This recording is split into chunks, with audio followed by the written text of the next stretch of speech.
Fábio, boa noite. Queria que você falasse um pouquinho do resultado, de como você viu a partida. E se te parece que, de novo, o time começou bem ali com 20, 25 minutos até a parada, né? Com intensidade, o Janderson e o Vital muito bem, mas repetindo o que aconteceu já em alguns jogos anteriores, o time não consegue manter isso por um período maior, né? Se isso está te preocupando um pouco. Não, preocupa quando a gente sabe que a gente não está fazendo as coisas. A gente tem feito, em alguns momentos do jogo a gente tem caído muito, faz 25 minutos aí muito bom, 8 finalizações nesse período, depois cobrei isso no intervalo, a gente não pode mudar tanto assim.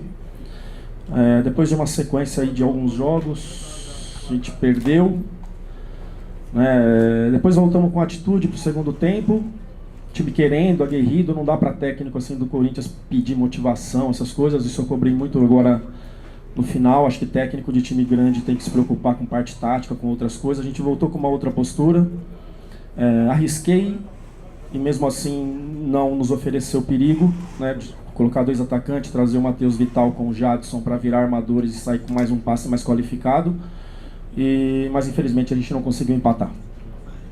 Agora, Carille, o fato do gramado tá seco, tá ruim, pode servir de desculpa também, principalmente a parte ofensiva do time, ou você acha que são outros motivos que levaram o Corinthians à derrota? Não, o jogo ficou ruim para os dois lados, né, na questão do passe. O Fluminense tem jogadores qualificados, que nem Nenê e Ganso, principalmente.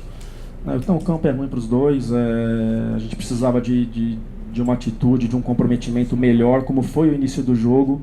A gente tem que manter isso durante a partida toda, 90, 95, 100 minutos que for. Carille, boa noite. Desculpa. Apesar da derrota, o que você pode extrair de positivo hoje para o jogo de quarta-feira? Que é a primeira decisão, uma semifinal, uma competição importante que o Corinthians tem uma chance de ganhar esse título. O que você pode tirar de bom para hoje, para quarta-feira? A gente tem uma forma de jogar individualmente. Parabenizar a partida do Janderson, um menino que veio com personalidade e fez mais do que eu imaginava, né? Uma atenção maior, acho que a concentração maior, isso não pode faltar nunca, e principalmente numa semifinal para passar para uma final do Sul-Americano, um torneio muito importante para todos nós e principalmente para o clube, né, que é inédito. Já virei a chavinha ali dessa partida, do que é, e entrar amanhã já defino o time para todos saberem o que vai acontecer, já começo a passar informações do adversário para que a gente possa fazer um grande jogo e tirar vantagem aqui dentro de casa. Fábio, me permita, é a primeira vez que a gente está conversando depois dessa semana que a gente ouviu muita coisa, tentou saber se era verdade ou não, enfim.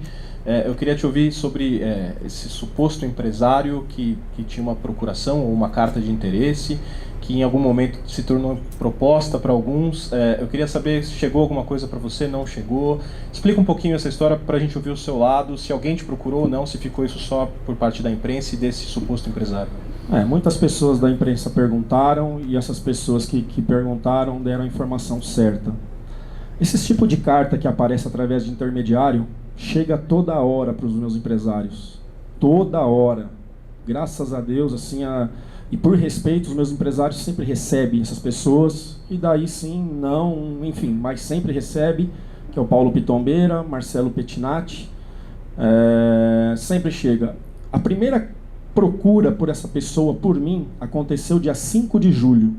5 de julho.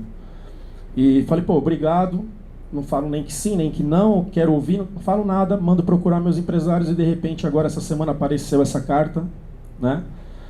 Não tem nada, muitas pessoas já até falaram quanto eu ia ganhar, enfim, é um absurdo o que leva de mentiras, assim, equívocos, a palavra que quiser usar para o torcedor, é um absurdo. Existe sim uma carta, né?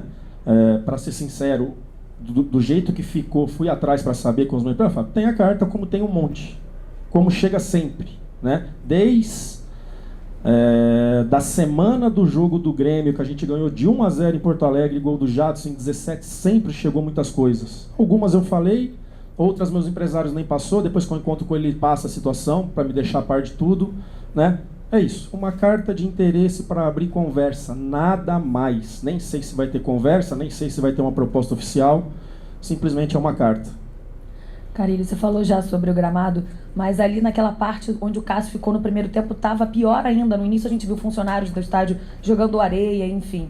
O Cássio vinham muitos torcedores falando na rede social por conta do gol olímpico do último jogo. Hoje ele falhou, mas na beira de campo ele nem falou sobre a situação que aconteceu no início da partida, dele levar uma bolada, da bola ter mudado de rumo, enfim. Eu queria ouvir a sua opinião sobre aquele lance do gol. A gente sabe que o Cássio é um jogador importantíssimo para você, mas vem de 2 jogos seguidos de falha. Não, erros acontecem. O Cássio tem credibilidade, o que já fez pelo Corinthians e o que vai fazer ainda. No gol contra o Ceará, vamos falar da qualidade do cara, né? Pô, virar o pé do jeito que ele virou, só vi do Roberto Carlos em 2010, muito pouco no futebol, é muito difícil. E é algo que eu treino, pé aberto, a gente sair um pouco mais, que normalmente é uma bola que sai. O jogador do Ceará foi muito feliz, mérito total do jogador do Ceará. E hoje foi uma falha que acontece. Somos seres humanos, a gente erra numa substituição, erra numa formação, o jogador erra dentro de campo, mas tem toda a credibilidade.